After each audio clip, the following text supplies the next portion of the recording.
Well, no, you need to go to their Facebook page. What are they gonna do? Well, you're done, you're creating a post. Enough light? I think so. And everything? I think so. Okay.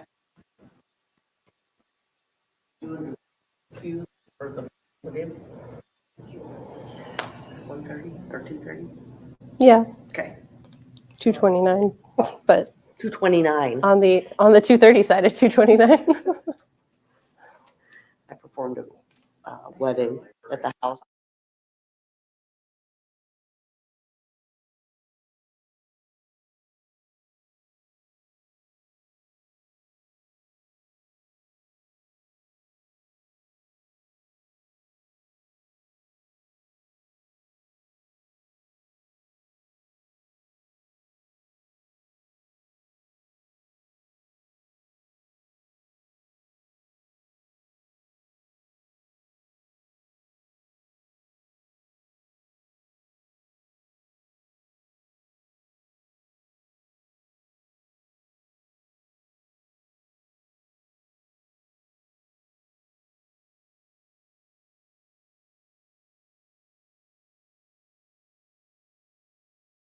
All right, we're going to go ahead and get started. Welcome to the Iowa Files.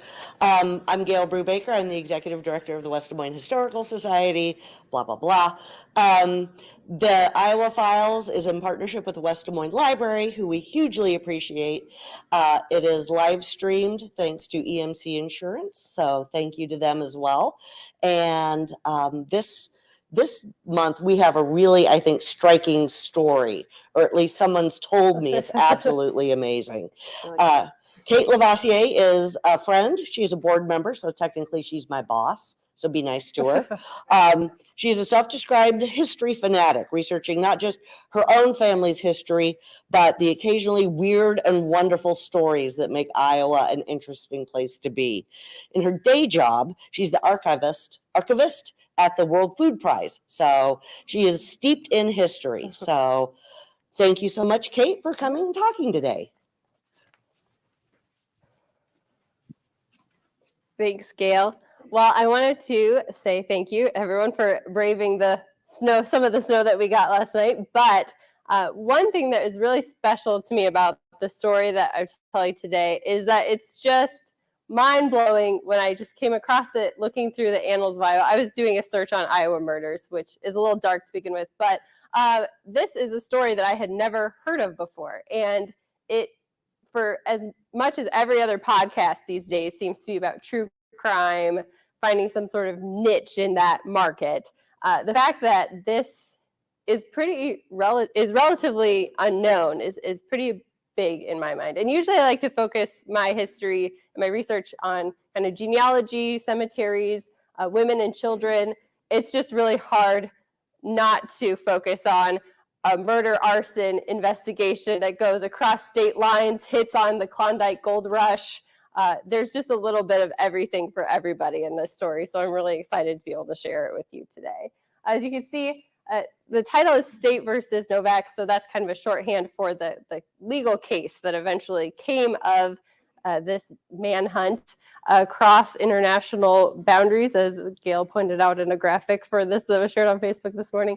So it really is more than just the murder itself. It's also about a precedent-setting look at circumstantial evidence being used to convict people in a court of law, and also forensic evidence. So this is an early case that used dental records and evidence like that to help show that a person was guilty, or in some cases, like in this case, was not who perhaps everyone thought they would be.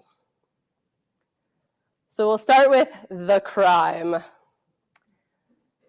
So the fire on the night of February 2nd through 3rd, so it's overnight between those two. In 1897, we have a fire breakout in the town of Walford, Iowa, which is close to kind of Cedar Rapids area for those that are familiar. And overnight, the general store in town burns to the ground. The whole town is there trying to help put out the fire, and there's concern because they know that one of the owners of the store, Frank Novak, has been sleeping in the general store overnight to help ward off attempts by burglars. There have been several burglary attempts in the building lately. So the thought is, if someone's sleeping in the building, then the burglars will not come. So as they're sifting through the rubble, the townsfolk, that is, they come across a bone, which then leads to the discovery of a torso and a skull. And at this point, they are trying to determine if it's foul play or if it was just the body, so there was a death just as a result of the building catching on fire. So everyone assumes it's Frank Novak. They knew he was in the building, but then everyone's shocked when another family comes forward and says, we haven't seen our son, our brother, Ed Murray. And the more they start talking to people around town, it's known that Ed Murray and Frank Novak had been seen at the saloon together the previous night, having a drink. And while they weren't known to be particular friends, they knew each other. So everyone's kind of synthesizing this information, but there's still a general thought that the remains in the store are Frank Novak. There had been recent break-in attempts, as I mentioned, and in addition to the general store burning down, Frank had built kind of a side building. It wasn't a full building, but it was a kind of a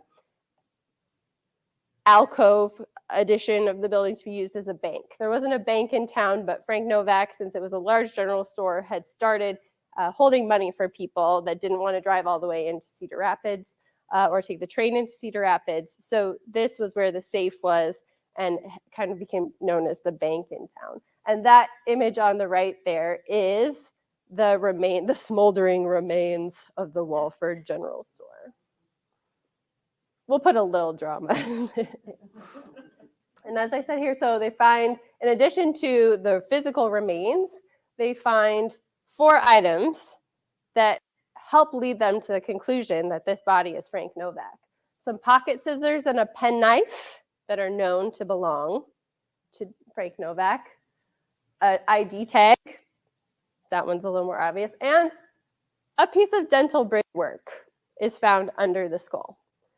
So everyone says, with all these 4 clues, it's got to be Frank. But is it? Almost immediately, so the next day, February 4th, the Benton County attorney, who's an up-and-coming legal star, MJ Tobin, decides to hold the coroner's inquest so they can make some determinations, because both Novak and Murray's families are claiming the body. So in addition to these 4 pieces of evidence previously mentioned, Ed Murray's sister comes forward and says, the reason why I think this is my brother is I recognize scraps of fabric that were found on the body, like in the armpits around the back. It's a shirt that I purchased for him with a very distinctive pattern on the fabric. There are also remains around the waist of a St. Joseph's belt, which is something that he received from his sisters. They were Catholic. It was worn as a reminder for chastity. And it was well known amongst his family and other people in town that he wore this belt almost all the time. So there was fabric around his waist, too, that led his sister and his family to believe that these were the remains of Ed Murray. Interestingly, in addition to friends and family, people that would have witnessed the two together, they also called in a dental assistant from Cedar Rapids named Louis Hassick. He was 18 years old, but he had been working with these dentists in Cedar Rapids for about 4 years, and he would do dental exams when a dentist was busy. So he had a lot of experience for an 18-year-old who wasn't a licensed dentist. And he had recently been in Walford and visited and examined Frank Novak. And there was a very particular tooth loss that Frank Novak had, but Ed Murray also had some missing teeth as well. So Louis looked at the records and the skull itself and said, this doesn't match what I would expect to see in a skull of Frank Novak. And in addition to perhaps teeth having fallen out or gotten smashed, gotten damaged in the fire, there's no way this bridge work would fit into the jaw of this skull. So this is just an inquest. It's not a trial or any sort of determination, but this is a big deal. They're looking at this evidence, this physical evidence, and they're matching it and saying this cannot be Frank Novak based on the testimony of this 18-year-old dental assistant. So with this and the other information regarding the fabric, it's determined that the body found in the general store ruins is that of Ed Murray. The body is turned over to his family for burial. It has to be exhumed a few days later because they decide that they want to save part of the skull as well as the stomach contents, or the stomach itself. They want to send it to the laboratory in case of there was some sort of poisoning or foul play. They want to save that evidence for trial. And it was determined that there was damage to the skull. There was also blood pooled underneath that. So that said foul play to the doctor at this inquest. So they have to determine whether that damage was, if it was foul play, if the damage occurred after death or if it occurred before death as a way to incapacitate Murray before the fire in case of a murder investigation. So at this point, Novak is still missing. No one's seen him, but his family's still saying, it's him. He's the one that died, or something bad has happened to him too. He's also a victim in this situation. But you start reading the newspapers, the hunt is on. Frank Novak is now considered a murderer, and he is at large. This is still the week of the fire. I'm going to try to remind you of dates just because it's kind of a fast-paced at sometimes, and sometimes we're going to be jumping back and forth to when the action actually happened versus when the detectives find out about it. So if there's ever any confusion, I'll try to keep track of both timelines as well as possible. So of course, now that Frank is a suspect, we're going to start digging in to his motive. What could it be? It all comes down to money. While on the surface, Frank Novak was a pillar of the community. He had this store that was clean and provided people with anything that they could possibly want in this small town that if they didn't feel like going into Cedar Rapids. He was a pretty fancy guy. He was noticed he had a diamond ring. He was always wearing fancy clothes. So he had this lavish lifestyle, but he was also a compulsive gambler, as it turned out. And it wasn't just, a poker table. He was also investing heavily in grain markets in Chicago. He felt he was a pretty savvy investor, but his investments may not have bore that out. So it was estimated by those that were starting to look into it that he probably owed about $20,000. And some of that would be to people in town. He basically had hit everyone in town up for money. So he probably owed about $3,500 just to people in town, friends, family. So he had quite a bit of debt. And the bank in Cedar Rapids said he has $66 in his bank account. We're not letting him draw any of it, anything over that $66 because we don't feel like we're going to get it back. And he had told the bank he was sending an envelope with $500 to be deposited from the store. The envelope arrived at the bank empty. His associate said, it was just an accident. There's a lot going on. The people have been trying to break into the store. But that was still a big question mark for a lot of people. And it had been about 2 years. And there had been a lot of other odd incidents. His store had actually burned down earlier. His current partner was a brother-in-law. And previously, he had also had the general store operating with a brother-in-law. That brother-in-law had fallen off of a train coming back from Chicago, and the store had burned to the ground. So he collected about $7,000 worth of insurance money at that point in time, too. So people weren't really willing to say he murdered his brother-in-law yet, or that he burned the store down the first time for insurance money. But people were starting to maybe have a bit of a more critical examination of some of these past events. But then there were the life insurance policies. So there were 5 from 5 different companies. And also Frank was a part-time insurance agent himself. And one of the larger policies was with Travelers Insurance Company, which we kind of think of in Des Moines because of the umbrella light downtown. But at this point, so out of St. Louis, $10,000 was with Travelers. And so several had been taken out recently. In fact, one insurance agent said, I was actually supposed to write him another $5,000 policy this very week. That didn't happen. His friends just said, no, this isn't anything suspicious. If anything, he's just overinsured. That's it. That's the only thing he's guilty of. So were it his body, had he perished in this fire, his wife would inherit about, so get this money, it's about $27,000 worth of insurance payouts. So his debts could be settled. And almost immediately, his cousin Joe, who is a lawyer, kind of a shady lawyer, but aggressive, immediately started filing to get those lawsuits to pay out. And all of the insurance companies said, no, I don't think we'll be doing that right now. So they declared they are going to contest payment of these policies.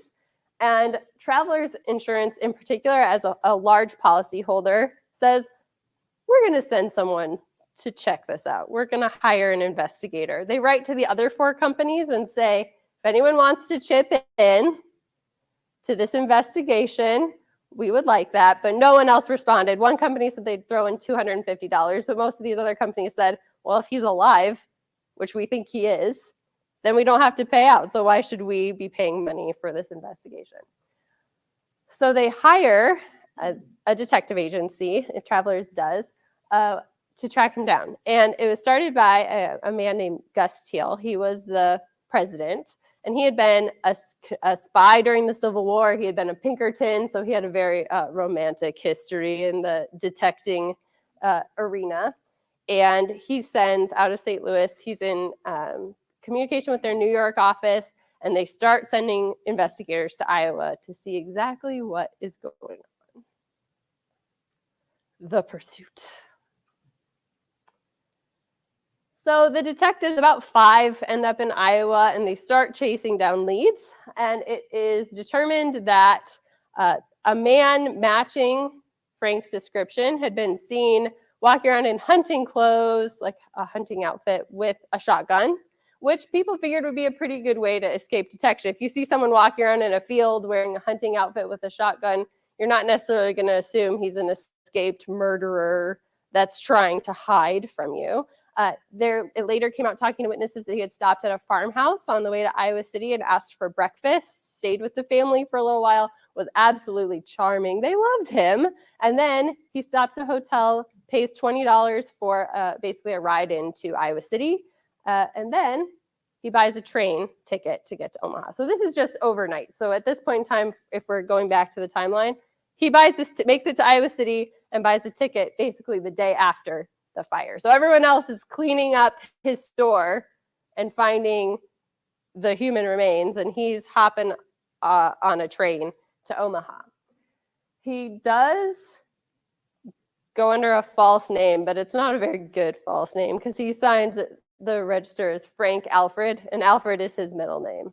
So perhaps not the sneakiest of aliases, but he heads to Omaha, and that's where they pick him up. And so they look at all the different ticket buyers, ticket brokers, and it turns out he's memorable because even though he's in hunting clothes and has a shotgun, he doesn't have any, like a case for the gun. There's no sort of other luggage. It's just a man buying a ticket in a hunting outfit with a shotgun. So he purchased a ticket. This is the other reason they remember him. He purchased a ticket from Omaha to Portland and Vancouver. So that was a pretty long train. Not many people were buying that ticket. And he also purchased an add-on to Juneau, Alaska. Well, that's quite a trip. So his handwriting matched. They checked the letter that he had written and the Frank Alfred signature in the register. They matched the handwriting, and so the chase was on. So they head across. They knew from talking to other people that he had been very interested in different cities in California. So they actually sent some investigators to California to check out and see if they could pick up his trail. They end up in Portland, and they find out in Portland that he had sold the Portland to Vancouver part of the ticket. So as far as they knew, he was still in Portland.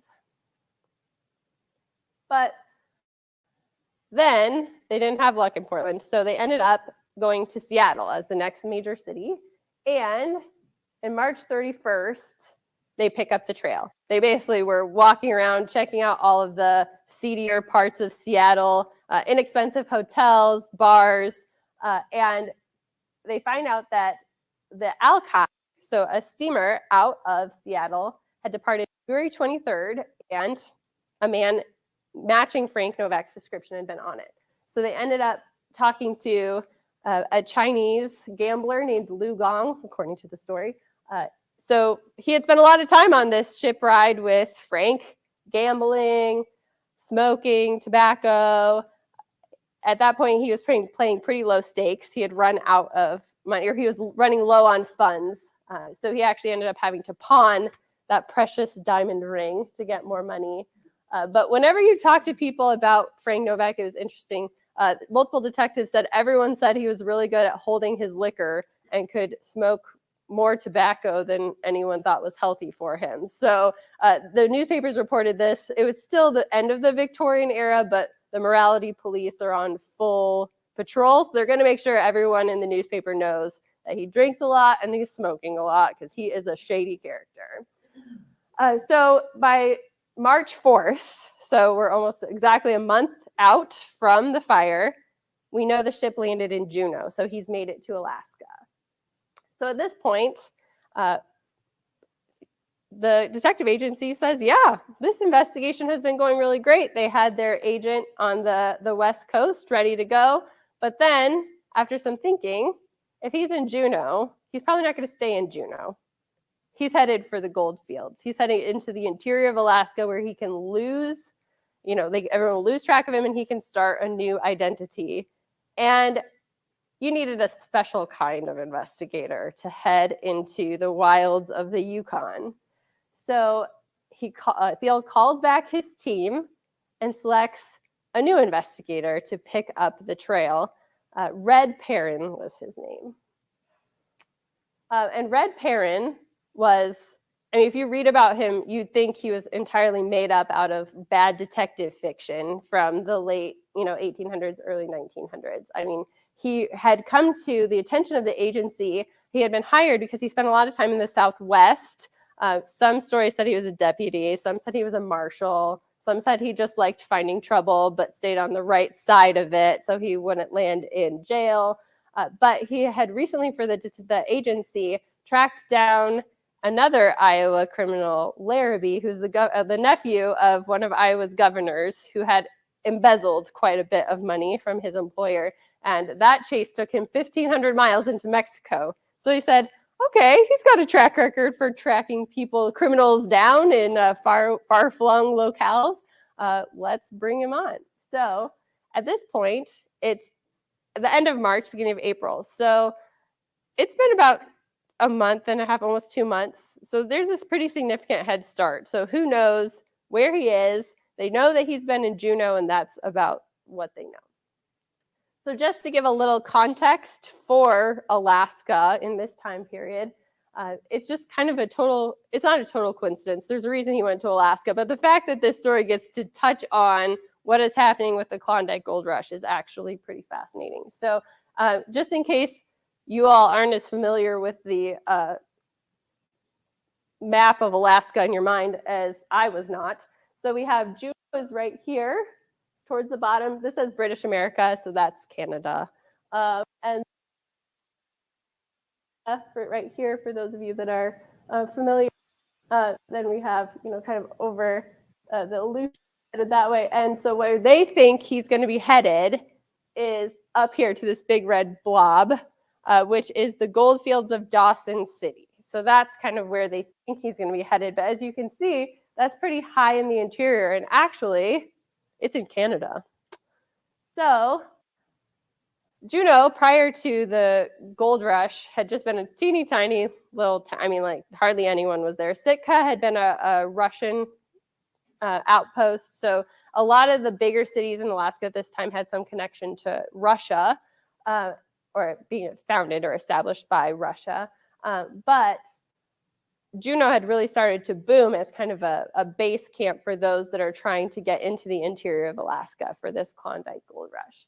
So in Juneau, Perrin meets the agent that is kind of keeping an eye on things in Juneau.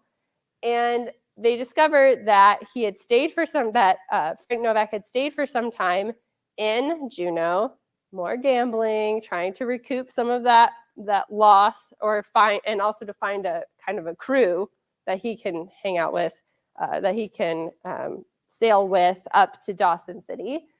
They said he pawned his ring here in Juneau, but they were not able to find any evidence of what happened to his diamond ring.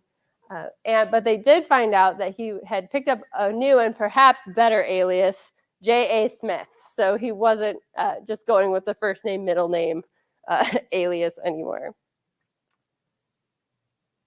Now, the big thing here, the administrative work is always very important to get in line before you're going to go arrest people in, again, far-flung locales. So when he arrived in Juneau, Perrin held papers both from Iowa, signed by the governor to extradite him back to Iowa. There were papers signed by President McKinley, so warrants of receipt. So the U.S. government had to authorize him to do this on a federal level.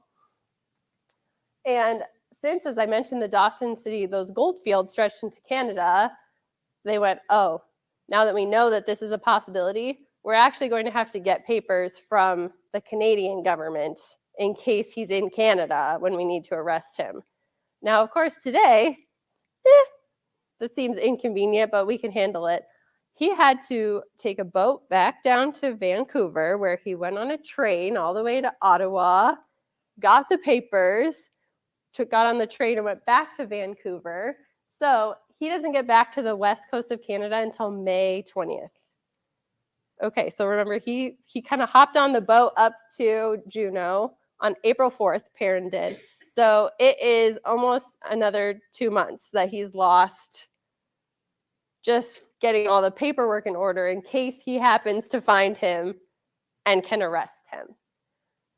So he actually also has to meet the governor in Sitka. So he has one more stop even after going to Canada, going to Ottawa, and that's specifically to get things in order for the Yukon territory itself. So he's got Iowa, he's got the United States federal government, he's got the Canadian federal government, and he's got the territorial government for the Yukon. So all the paperwork is in order.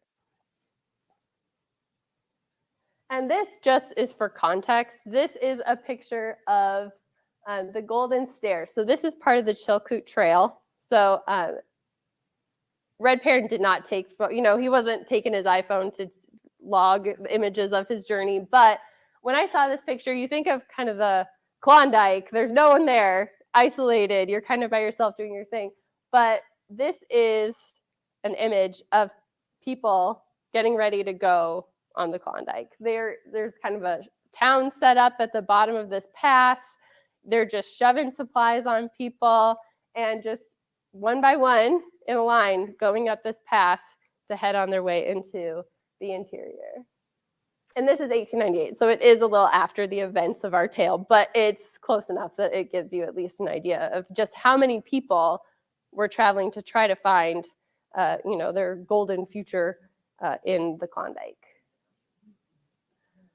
So now to hop back into our story specifically, we're going to talk about the journey to Dawson City. Now, I highly recommend, I have a book about this topic that I'll give you the information for at the end. I highly recommend if you're interested in what this journey would have been like, it will go into much more detail for you than I can provide during this presentation because I want to make sure we talk about the court case as well. But just to give you some ideas, when he had been in Washington, D.C., he had met a Norwegian, his last name is Knudsen, who is a carpenter, and one of his jobs was to help transport criminals, basically, from Alaska.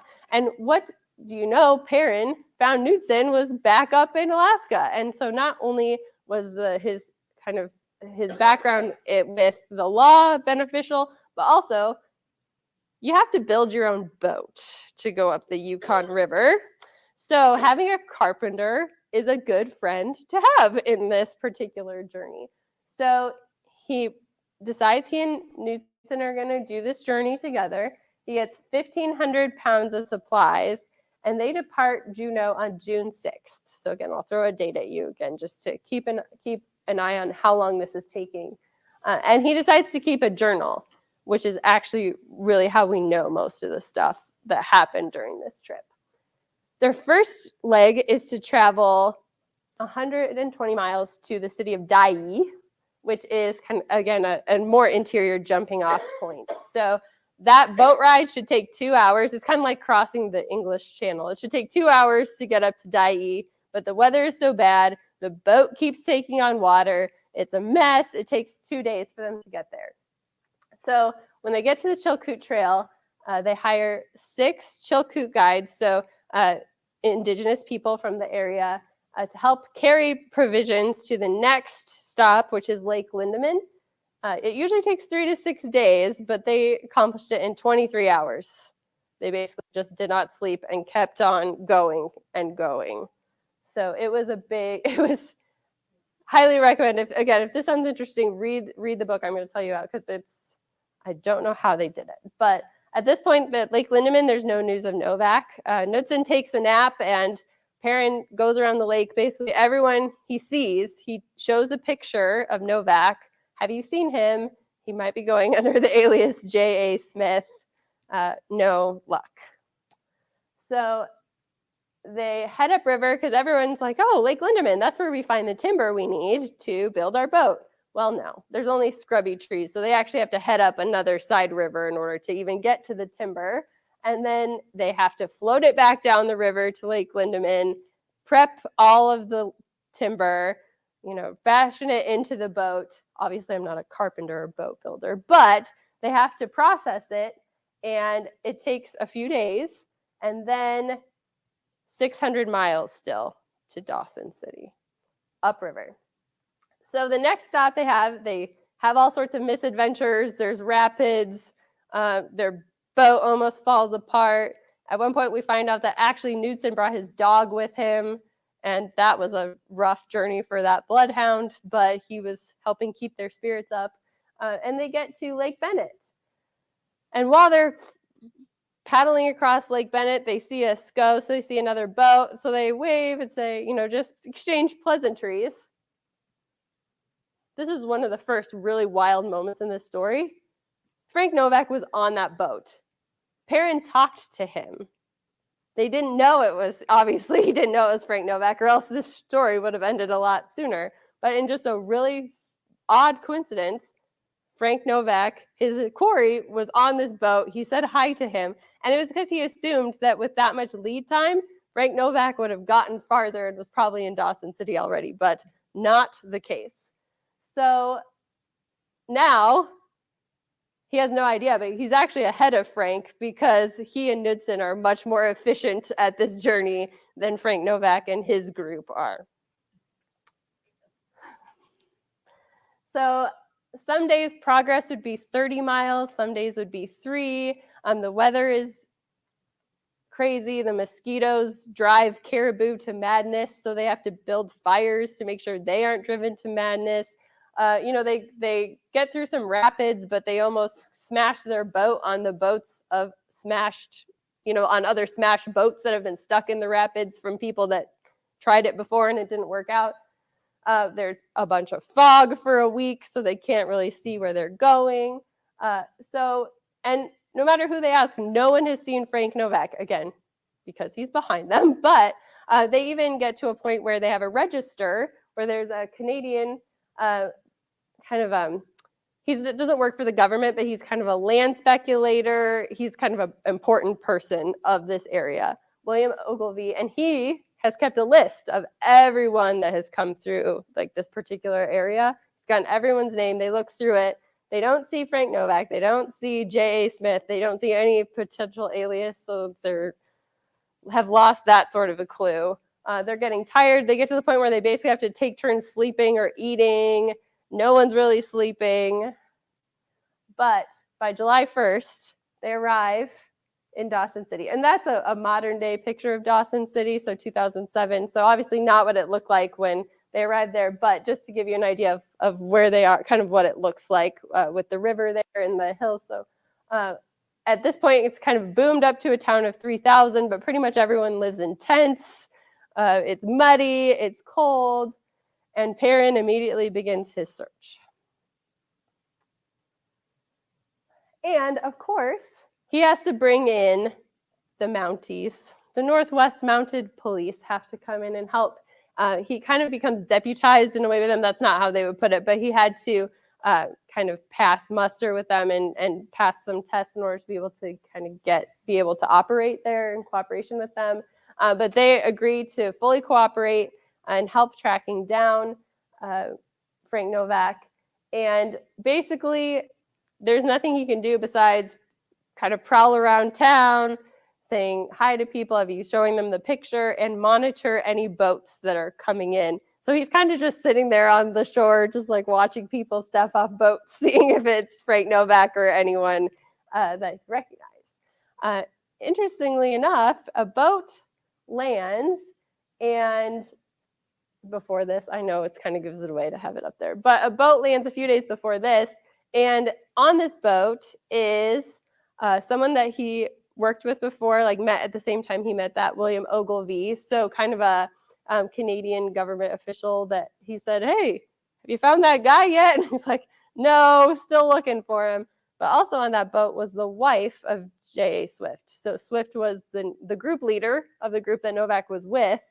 So his wife's gotten off this boat. So Perrin goes, oh, well, she might know something about this. So he keeps following her, and she's like, I have no idea where my husband is. He should be here soon. So he has to finally leave her alone.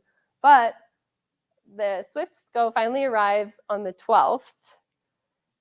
He's doing his thing. He's watching all the rivals. A guy sits down on the edge of the boat, and it's him. It's Frank Novak. So he walks up to him and says, hey, I've been looking for you, and I finally found you. And Frank says, what are you talking about? My name is J.A. Smith. I don't know any Frank Novak or Walford, Iowa. Where's that? He asks him, he says, okay, your name's J.A. Smith, write that down. He's brought his handwriting sample from Frank Novak, and they match almost identically according to the story. So he also, at that point, says, well, that's good enough for me, and brings Novak to Constantine, so that the Northwest Mounted Police. And at that point, they say, the Mountie Constantine says, okay, yeah, the handwriting match does look pretty close. And Novak has also brought dental records and descriptions of what his teeth look like. So they have a doctor come, look at the dental records, and the doctor looks at Frank Novak's mouth, or J.A. Smith's mouth, and they say, okay, yeah, that seems like the same person too. But he said, I want to really be sure. And he pulls out a surprise witness that he's found, which was, coincidentally, a man from Cedar Rapids that is in Dawson City who's done business in Walford and happens to belong to the same fraternal lodge that Frank Novak was a part of. So he doesn't tell Frank that this man's coming in. So the man comes in, stops, goes, Frank Novak, I know you. We're in the same lodge together. And at that point, they said Frank Novak did not have a reply to that, which is kind of the second really crazy coincidence that out in this city of 3,000 people, there just happens to be there's Iowa people everywhere you go. It's just proof that this is true. Yep. So at this point now, all the paperwork checks out. They devise a plan to get Novak back to Iowa.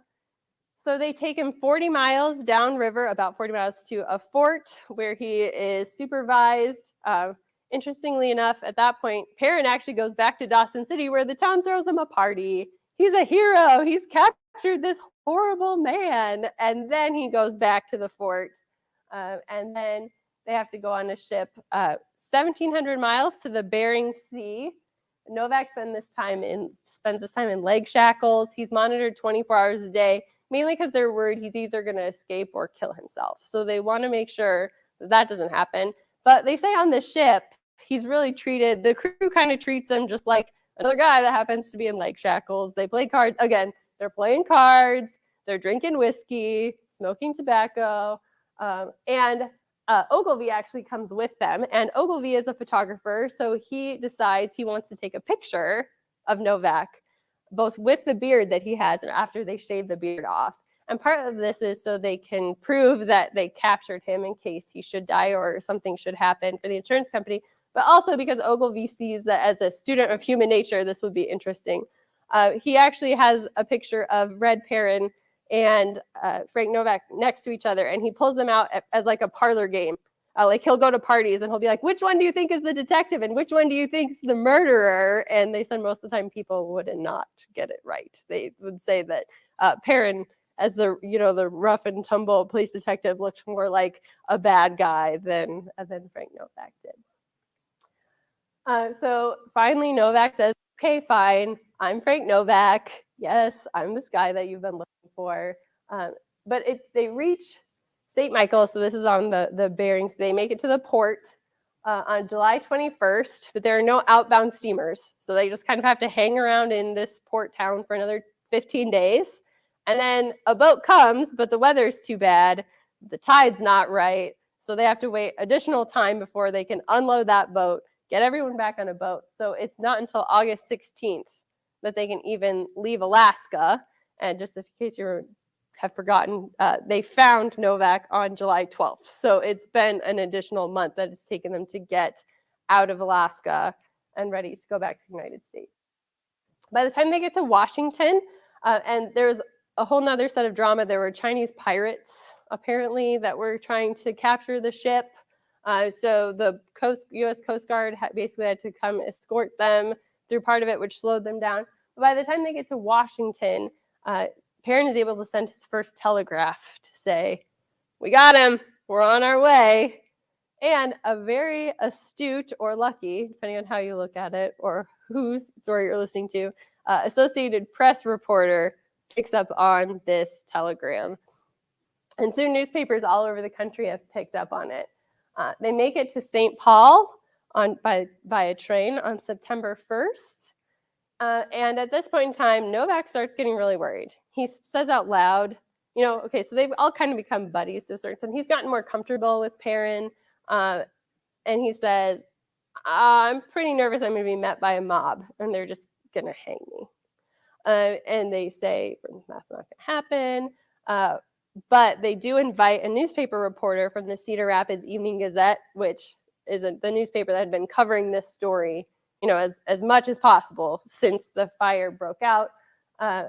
They invite a reporter to come onto the train and do an interview with Novak before he gets home that can be published, not so much as a tell your own story, but just kind of to touch base with the story again with readers after basically months of speculation. And this is also kind of the area where yellow or sensational journalism is really beginning. So, their headlines are like 99% of people think Frank Novak is a horrible, guilty murderer who is going to rob all your stores. So it was just hyperbole and always looking for something really dramatic to do. On the way home to Vinton, they also stop at the city of Fort Iowa because Frank Novak is now getting very concerned about his legal defense. So there's a pretty well-known attorney for the area named Kate Levasseur that they invite onto the train as a kind of a legal consultant, or he wants to hire him as his lawyer. So Kate Levasseur gets on the train to kind of do a consult with Frank Novak. They arrive in Vinton, Iowa, so that's our county.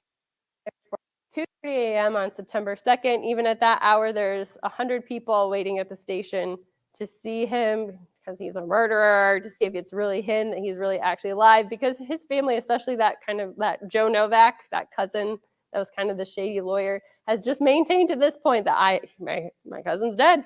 He died in the store. I'm not going to believe he's alive until I see him alive. Well, that time has now come. And he's taken to the Benton County Jail. So he's back in Iowa, and it's time for justice. So we start to build our teams here. So MJ Tobin, who is the county attorney who made sure that we heard his name when we talked about the inquest. So he's the one that's going to be responsible for trying the case. And it's his first case in this capacity. He had just started. He was still pretty young. He went by MJ Tobin because he has a very Irish sounding name, so he doesn't want to fall prey to any anti-Irish sentiment at this time. So since this case is built largely on circumstantial evidence, there's no one that sees him standing there with some sort of murder weapon. He looks at the fact that it's circumstantial evidence and the fact that he's a relatively young attorney, and decides he needs to bring in kind of a bigger gun, a more experienced and respected attorney to be his co-counsel. And he has been, so we have here, this is the name of the attorney he brings on. So it's a family firm from the area. So Bowie's father had started the firm. So Earl Bowies is still in his 20s, but he had about 4 or 5 years of trial experience and had worked with his father very closely, who was very respected. So it seemed to be a pretty good match here. And one thing Tobin had been doing the whole time, he was communicating with the detective. He was really making sure he was holding on to that evidence that he had caused to be saved right after that inquest, and making sure the chain of evidence was really secure, and making sure that he had all the witness statements that he needed, so there would be the least wiggle room to put any doubts about any of it. So as a reminder, so there was the evidence from the body, so those 4 items that had been found in the rubble. There was the dental evidence, so Louis Hassick, the dental assistant, saying there's no way this could be him. The dental work wouldn't fit in his jaw. There's witness identification. So Cato Sells, the lawyer that had come onto the train at LaPorte, said, I'm not going to represent you to Novak. So he had to find another attorney, and he landed on Thomas Milner of Belle Plaine. And he was a pretty colorful character. It's kind of a trope we see in courtroom dramas today, where, you've got the dignified, traditional lawyers, but then you've got that zesty, like, young bulldog, like, a lawyer of the people. And he, as it says here, these are from the newspaper. These are not my descriptions. The newspaper has called him flamboyant, cocky, eccentric, and he used lots of swear words, and he was not afraid to swear in court. So this was like, he was just a character, and it definitely was going to make an impression. His advice to his clients and his legal philosophy was always deny everything and ask for but he also was still relatively young.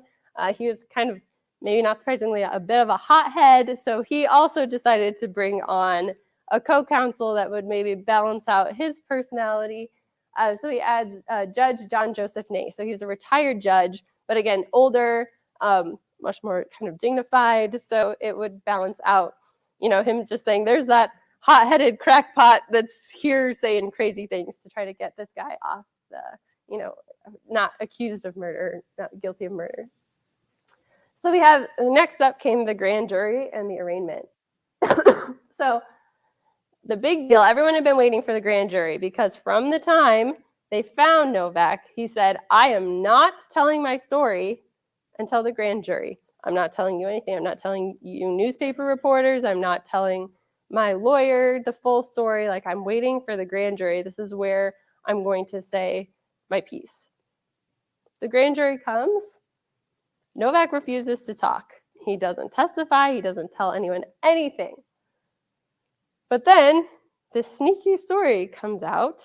A witness that didn't appear before, the inquest before, no one's ever heard from before, says, oh, I was in the store last winter, and Novak came in, and it was a pharmacy, and he asked how much morphine you could need to put in whiskey to, like, incapacitate someone. Because he said he wanted to put that in his store, so if a robber came in, because apparently when his store had been robbed, the robbers had always drank his whiskey. He said, I'm poisoning it, so that way the robbers, I can catch them, because they will be incapacitated. They'll be unconscious. So then everyone said, wait, is he a murderer, or did this guy who was known to be the town drunk just see this whiskey, drink it, and then he was poisoned. He wasn't smashed on the head with anything. He was poisoned. So it's not known whether this was a leaked story by his defense team to add a shadow of doubt to the proceedings, but it wasn't fake. Like, it was real. They could prove that this had happened. So at this point, actually, Novak is living kind of a good life. He's definitely not in a jail cell with nothing. Like, they gave him books and magazines. The jailer's wife cooked him 3 homemade meals a day. Like, he was eating way better than he had when he was, on the run in Alaska. And he was a ladies' man.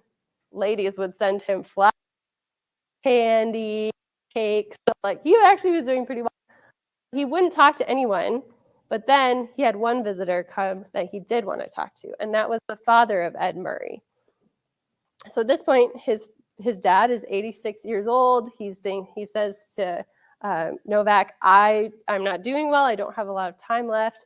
Tell me, did you kill my son? And he says, Novak does want to talk to him. He says, well, it's definitely your son that passed away, but there are things that I don't understand, and there are things I can't tell you. That's all he said.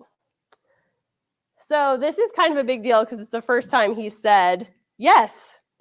Novak said, yes, this is Ed Murray was with me in the store, and it's Ed Murray's body. So that was kind of at least something.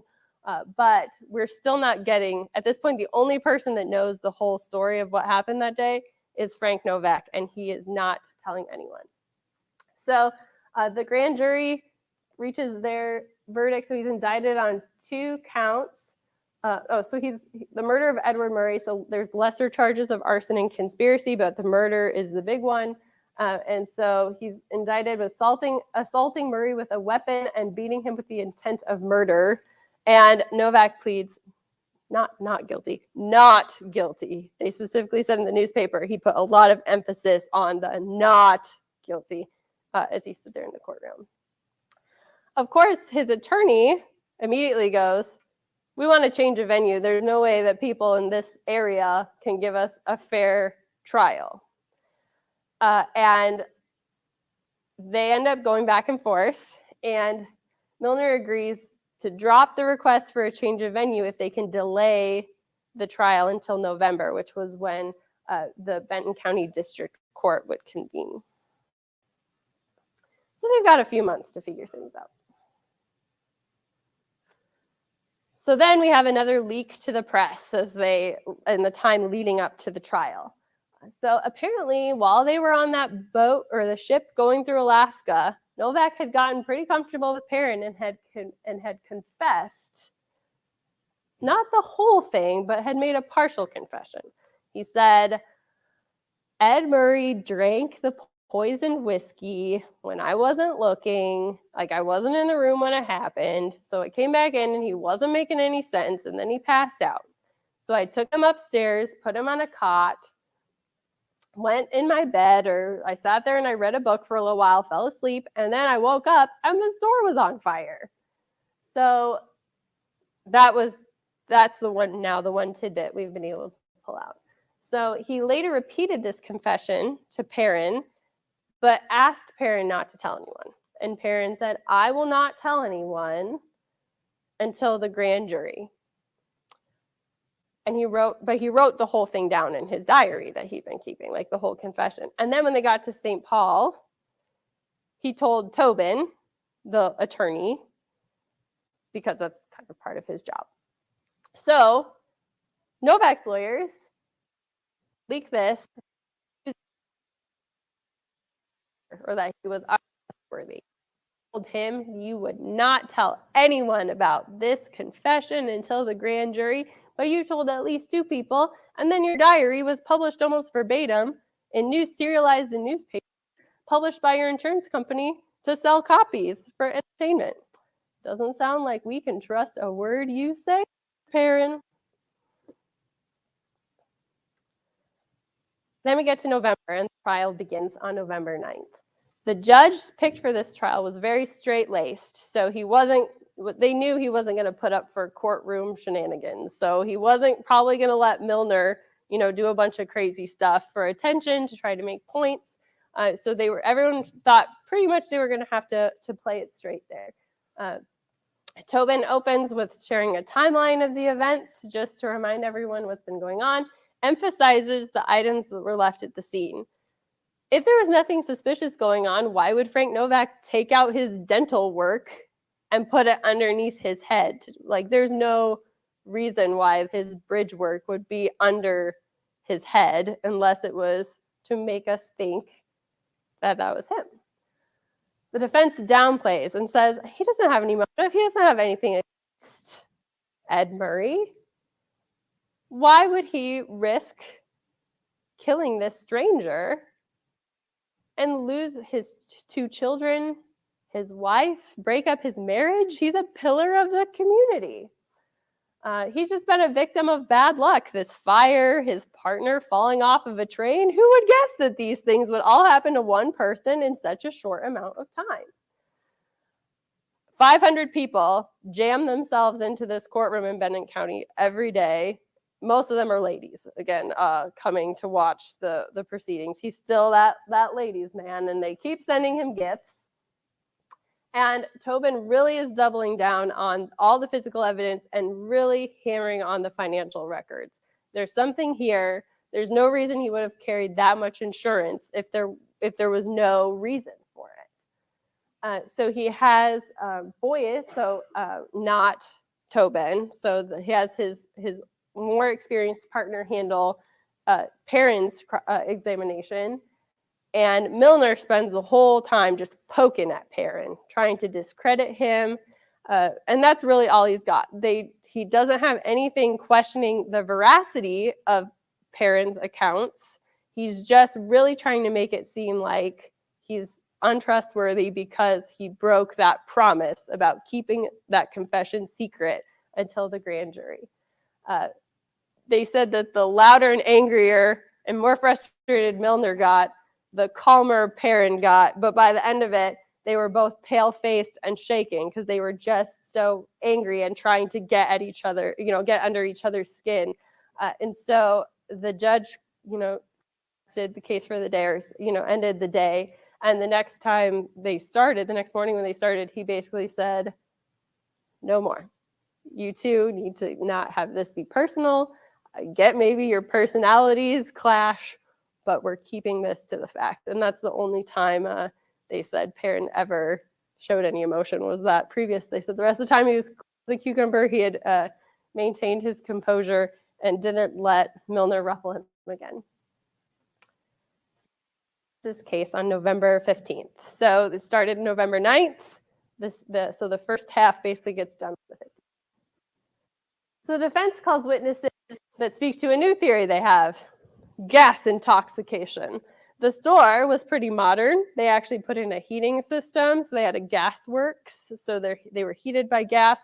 So the new theory they had is there was a leak, there were fumes. Novak didn't know what he was doing. Of course, he couldn't have saved Novak because he was all messed up from the gas fumes, and it was lucky he made it out of the building himself. And then they bring in that whiskey bottle testimony the poisoned whiskey bottle testimony that has been discovered since the grand jury.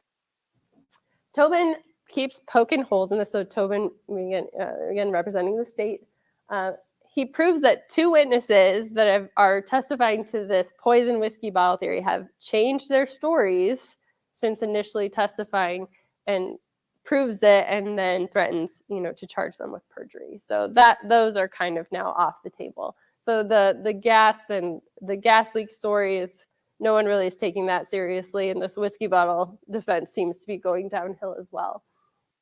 And then, after only a couple days with no major witnesses, surprisingly, the defense rested. Novak didn't testify. There was a general feeling that they were missing some sort of major witness to help them. And it surprised Tobin and Boyce so much that they actually had to ask for a continuance, because they're just like, what? We have to totally rethink how we're wrapping this up, because we expected we'd be making different arguments. So Tobin, for their closings, really emphasize if he is innocent and befuddled by gas fumes, why did he run away to Alaska? That seems like a really extreme reaction to this.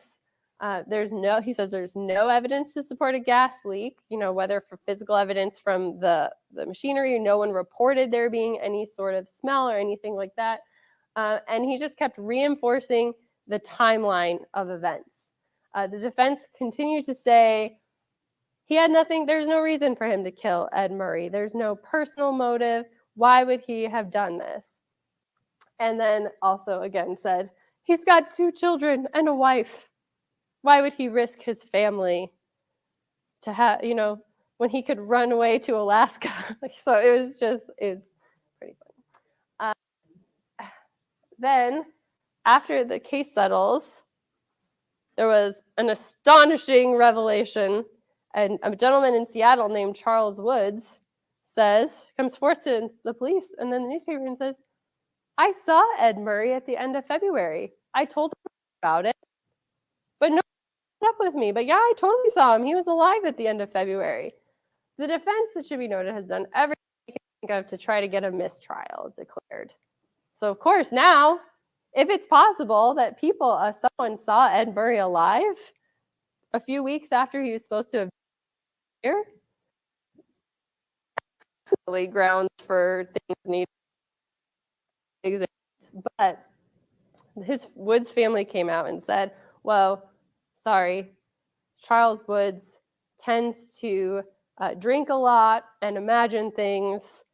This is not true. So luckily for our trial, a mistrial was not declared. They got it all sorted out before a mistrial was declared, but it really shook things up for a while there that they thought they would have to be contending with a potential reappearance of this gentleman, of Ed Murray, that, they all had pretty much decided was deceased. They could also not prove that the defense set this up. So they looked for it. It was on everyone's mind. People felt it would not be out of character for Thomas Milner to set up someone to cause this, but they could not prove that it was anything other than just a confused person giving a mistaken account. Jurors return with a verdict November 23rd after 13 hours of deliberation. Guilty of murder in the 2nd degree, they recommend a sentence of 10 years hard labor.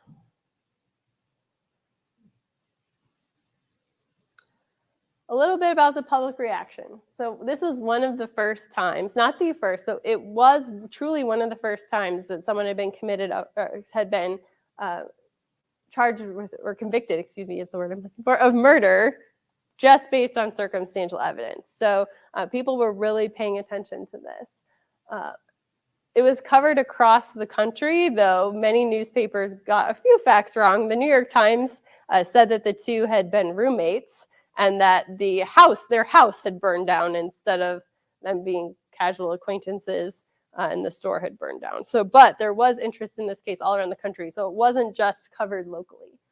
There was generally public shock. Again, you have to take it with a grain of salt because of the hyperbole, but one reporter said 99% of the public is outraged that it's not a first-degree conviction and that the death penalty is off the table. A lot of people thought that this should have been a capital punishment. So of course, Milner and Ney filed for an appeal on November 30th, and they include 13 objections as to why they think that they need a new trial. And that increases to 52 objections by the time they get to the sentencing hearing with the judge. Ney also has criticized media coverage for being slanted heavily against Novak, especially that Cedar Rapids Gazette. So Judge Burnham looks at all of this and says, no, the newspaper articles didn't say anything that wasn't true. I didn't pay attention to any of it. It didn't sway me that, my jurors weren't supposed to look at it. So he also overrides the jury's recommended sentence, and his sentences him to life in prison. So Judge Burnham really felt that it was a serious offense and that 10 years hard labor was not anywhere near serious enough. In fact, there are some people, including Tobin, who assumed that someone on the jury had been bribed to return a lower sentencing recommendation, or a lower sentence or a lower recommendation than first degree or that capital punishment. So he sets bail at $37,500 after some back and forth between the two sides. And however, the Iowa Supreme Court issues a writ of habeas corpus. So we have him returned to the Benton County Jail instead of headed off to the Anamosa State Penitentiary pending the appeal. They lower his bail to $18,000. Milner takes the train into Des Moines and does some heavy in-person discussion. So it's lowered to $18,000. Everyone said, "Oh, that's much less than $37,500. We should be able to, scrape that up and figure that out." However, unfortunately, or fortunately, depending on whose side you're on, they could only raise $16,000. So they were $2,000 short. So he was not able to post bail. The habeas corpus becomes null. So at the end of December 1897, he is on his way to Anamosa State Penitentiary for his life sentence at hard labor. The appeal ends up being lost in 1898. And for those of you that are unfamiliar, this is a postcard with an image of Anamosa State Penitentiary. This is from 1911, so it's a decade or so after Novak would have started his sentence, but that kind of gives you an idea of where Novak is headed. So that covers our law and order portion, but it doesn't seem somehow like the end of the story. So I did want to make sure, give you a little summary of what was going on after sentencing. Perhaps unsurprisingly, Novak's wife files for divorce in 1904. So not right away, she gave it a few years, but she does file for divorce and it is granted. Unfortunately, his older son, there's two boys, at this point they're 14 and 12, his older son goes missing and is actually never found. So they never find him. So Mrs. Novak ended up dealing with a lot of unfortunate tragedies in her life. Novak, perhaps unsurprisingly, becomes a model prisoner, whether for real or just to, as a means to an end. He organized the prison band and orchestra, and he organized a prison library as well. So he's there as part of what they would consider the rehabilitation, really building up the arts side of things. He also becomes a very good photographer, and for some reason, when the governor of Iowa comes to Anamosa in 1907, he ends up taking a photograph of the governor that's just so good that it kind of creates this relationship between Governor Cummins, who was, and Frank Novak. So he ends up commuting the life sentence 25 years. And also I should add Milner, so his attorney is still hitting the ground quite a bit. And he lucks out by having an editor of the Cedar Rapids Gazette believes he's innocent. So there ends up kind of being a turn in the media too. So he ends up getting some, people don't give up on him. His people support him. And so he gets time off for good behavior. So he's actually released in September of 1911. At this point, he is transferred from Anamosa to Fort Madison, a state penitentiary. So he actually walks out of Fort Madison as a free man instead of Anamosa.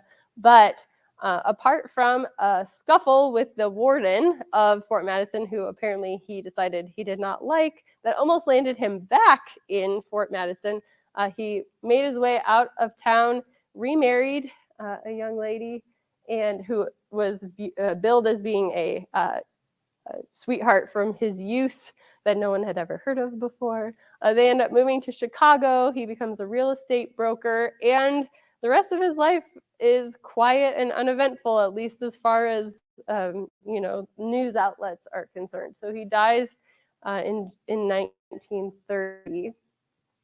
When he initially dies, no one claims his body. His parents and his family back in Iowa are still kind of horrified by this whole thing, but eventually they come pick up the body, and he's buried in Cedar Rapids next to his parents. So it was a very, very full few years there, and then he managed to at least keep things on the straight and narrow enough that it didn't get reported in the newspaper. For more information, like I said, I really recommend the book Skull in the Ashes by Peter Kaufman. It was published by University of Iowa Press in 2013. I actually didn't know about this book until after I had learned about the story altogether, but it's a really great definitive guide to this. He brings in a lot of information about contextual information. So you're going to learn a little bit more about the gold rush. You're going to learn a little bit more about court cases at the time. And there's a lot of good pictures in it too. So if you want more information about what Alaska would look like, what the people in the story look like, it's got a lot of great images in it as well. So, and that's the story of Frank Novak and arson and murder in Walford. So thank you very much. Love it. What a roller coaster. I know. That's very cool. We're going to go ahead and shut this down, but if anybody has any questions after, please feel free. Next February, as part of Black History Month, we will have historical researcher and fiber artist Kina Clemens. She will be leading all of you into a journey of quilting and how it fits into African ancestral heritage. This ties in with the controversial theory of quilts being used as part of the Underground Railroad. And she is bringing fabric here so you can construct your own quilt block. So it's going to be a really hands-on, great opportunity to learn more about this part of history as part of Black History Month. So again, as always, thank you to the West Des Moines Library and EMC Insurance and our donors and members. Without you, this wouldn't be possible. Thanks so much.